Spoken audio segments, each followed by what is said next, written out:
Hi అండి, నేను మీ సుజన్. అందరు బాగున్నారనుకుంటున్నాను.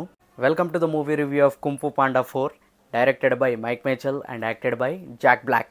ఇది ఒక action adventure animated comedy film. Plot విషయానికి వచ్చేసినట్లయితే కుంఫు పాండా వ్యాల్యూట్ ఆఫ్ పీస్కి స్పిరిచువల్ లీడర్గా ఉండడం జరుగుతుంది. సో అతను ఉన్న ప్లేస్కి ఇంకో డ్రాగన్ని ఎంచుకోవాలి అండ్ ట్రైన్ కూడా చేయాలి.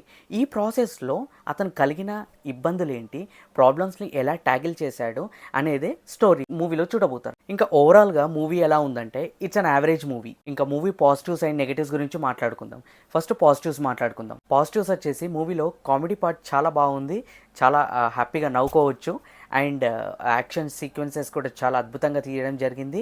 అండ్ అడ్వెంచర్ అంటే ఆ సీక్వెన్స్ ఏవైతే యాక్షన్స్ తీసే ఎపిసోడ్స్ ఉన్నాయో మనకి 3D గ్లాసెస్ పెట్టుకొని చూస్తున్నట్లయితే ఇది ఓన్లీ 3D, నాట్ 2D వరకు అయితే నేను చూడలేదు. 3D గురించి చెప్తున్నా కాబట్టి మనం గ్లాసెస్ పెట్టుకొని చూస్తున్నట్టయితే ఆ కుంఫు పాండా చేసే అడ్వెంచరస్ థింగ్స్ అనేది మనకి చాలా విజువలైజ్డ్గా చాలా అద్భుతంగా ఉన్నాయి. నెగటివ్స్ గురించి మాట్లాడుకున్నట్లయితే మెయిన్ నెగటివ్ మూవీ స్టోరీ ఎందుకు అంటున్నానంటే ప్రీవియస్లీ పార్ట్ 1, పార్ట్ 2, పార్ట్ 3 వచ్చాయి. 3 చాలా పెద్ద బ్లాక్ బస్టర్స్. ఈ పార్ట్ 4 ఏదైతే ఉందో దీంట్లో స్టోరీ లేదు. ఏదైతే పార్ట్ 3, పార్ట్ 2, పార్ట్ 1 ఉందో దాంట్లో మనకి ఇందులో ఉన్న యాక్షన్ సీక్వెన్సెసే కానీ, కామెడీ పార్ట్ కానీ, ఇంకా మిగతా అన్ని 3D ఎఫెక్ట్స్ కానీ ఇవన్నీతో పాటు స్టోరీ కూడా చాలా చక్కగా ఉంటుంది. ఎమోషన్ చాలా క్లియర్గా వర్కౌట్ అయింది.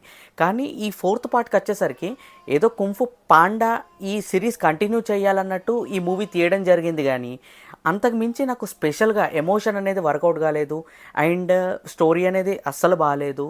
సో ఇది ఏదో నార్మల్గా వెళ్ళిపోయింది అంతే.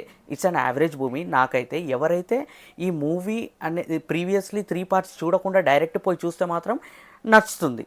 మరి ఓవరాల్గా మూవీ చూడొచ్చా చూడరాదా నన్ను అడిగితే ప్రీవియస్లీ వచ్చిన పార్ట్ 1, పార్ట్ 2, పార్ట్ 3లో ఉన్న స్టోరీని మీరు దీంట్లో కూడా ఎక్స్పెక్ట్ చేసినట్లయితే ఖచ్చితంగా డిసప్పాయింట్ అవుతారు. ఇంకా దీన్ని బట్టి మీరు డిసైడ్ చేసుకోవచ్చు పోవన్నా వద్దా మూవీకి అని చెప్పేసి. అండ్ పిల్లలకి మాత్రం ఇది చాలా విజువల్ ట్రీట్ అని చెప్పాలి. ఇది మేజర్గా కిడ్స్ ఇష్టపడతారు కాబట్టి కుంఫు పాండా మూవీస్. సో వాళ్ళకి విజువల్ వండరే. వెళ్ళినట్లయితే వాళ్ళని కూడా తీసుకెళ్ళండి, హ్యాపీగా ఫీల్ అవుతారు. ఇంకా ఓవరాల్గా ఈ మూవీకి నేను ఇస్తున్న రేటింగ్ అవుట్ ఆఫ్ 5కి 2.5 ఇస్తున్నాను. It's an average movie. So ఇదండి ఈరోజుటి మూవీ రివ్యూ. మరో కొత్త మూవీ రివ్యూ తోటి మీ ముంగటికి వస్తాను. అంతవరకు సైనింగ్ ఆఫ్ మీ సుజన్ వ్లాగ్స్ తెలుగు. బాయ్.